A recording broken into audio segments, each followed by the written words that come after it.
अस्सलाम वालेकुम friends, welcome to Mayraj kitchen. Friends, Mayraj kitchen में अॼु असां तव्हांजे लाइ जेका रेसिपी खणी आया आहियूं उहा आहे अचार गोश्त जी।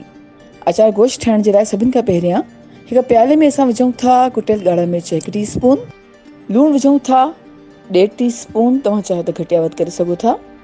कुटियल ॻाढ़ा मिर्च आहिनि 1 टीस्पून, कुटियल वॾुफ़ आहे 1 टेबल स्पून, मेथी दाना आहिनि 1 टीस्पून, हेड आहे 1 टीस्पून, गरम मसाला पाउडर विझूं था 1 टीस्पून, सुकन धाणनि जो पाउडर आहे 1 टेबल स्पून, कलौंजी विझूं था 1 टीस्पून, कुटियल जीरो विझूं था 1 टेबल स्पून ऐं हाणे मिक्स कयूं था।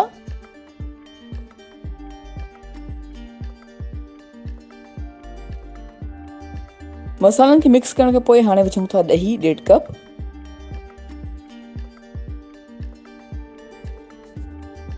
थूम ऐं अदरक जो पेस्ट विझूं था 3 टेबल स्पून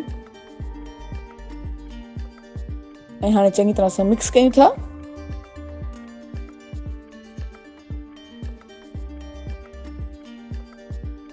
चङी तरह सां मिक्स करण खां पोइ हाणे असां विझूं था वॾो गोश्त 1 किलो।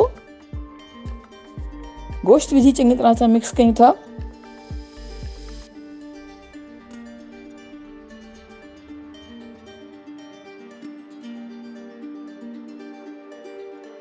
ऐं हाणे असां गोश्त खे तक़रीबन अधु कलाक जे लाइ मैरिनेट करे रखंदासीं। जी फ्रेंड्स, असां गोश्त खे तक़रीबन अधु कलाक जे लाइ मैरिनेट कयो आहे। हाणे हिकु फ्राइंग पैन में असां तेल विझूं था 1 कप, टमेटो प्यूरी विझूं था 2 कप्स, तक़रीबन 6 खां 8 अदद टमाटा असां ब्लेंड कया आहिनि ऐं हाणे तक़रीबन 2 खां 3 मिनट्स जे लाइ विचोली बाहि ते पचाईंदासीं।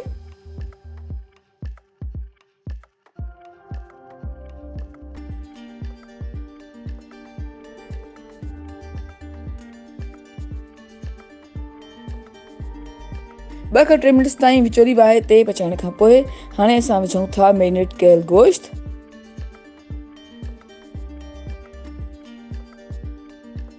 ऐं हाणे तक़रीबन 2 खां 3 मिनट्स जे लाइ विचोली बाहि ते पचाईंदासीं।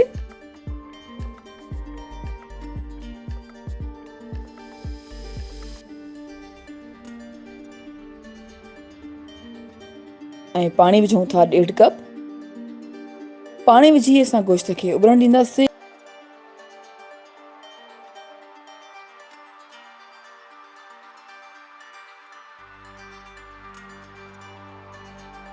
गोश्त जीअं ई उबरण लॻंदो त हाणे असां ढकु ॾियूं था ऐं ढकु ॾेई करे तक़रीबन 30 खां 40 मिनट्स ताईं हल्की बाहि ते पचाईंदासीं। जी फ्रेंड्स, असां गोश्त खे तक़रीबन 30 खां 40 मिनट्स ताईं हल्की बाहि ते पचायो आहे।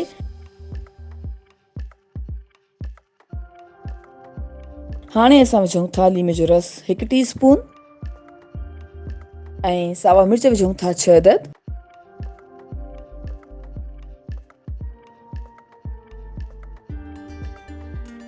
सावा मिर्च विझण खां पोइ हिकु दफ़ो ॿीहर कवर कयो आहे ऐं हाणे तक़रीबन 5 मिनट्स जे लाइ हल्की बाहि ते पचाईंदासीं।